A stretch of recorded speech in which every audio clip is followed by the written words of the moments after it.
Gegara iri hati dan terjerat hutang, mahasiswa UI habisi adik kelas. Terkuak motif utama yang dilakukan oleh AAB 23 tahun, mahasiswa Fakultas Ilmu Budaya jurusan Sastra Rusia di Universitas Indonesia.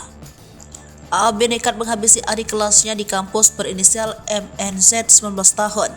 Motif pembunuhan MNZ dibuka oleh kepolisian pada Jumat malam 4 Agustus 2023. Kasus tersebut terkuak Jumat pagi 4 Agustus 2023 pukul 10 waktu Indonesia bagian Barat.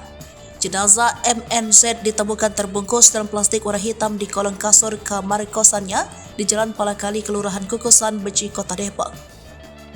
AAB, mahasiswa jurusan Sastra Rusia Universitas Indonesia, pelaku perampasan nyawa terhadap MNZ, adik kelasnya di kampus saat digelandang polisi Jumat pagi tadi, 4 Agustus 2023 pukul 10. Kepada polisi, AAB mengaku dirinya terjerat utang pinjam online alias pinjol dan pusing untuk mengasurnya. Dia juga terjerat utang tagihan uang kos yang belum terbayar lantaran tak punya uang. Motif lainnya AAB ialah lantaran AAB iri pada keberhasilan selama ini diraih MNZ di kampus. AAB pun panas hati. Penyidik Polres Metro Depok sendiri kini masih terus memeriksa secara intensif AAB untuk mendalami kasus yang menggemparkan Depok ini.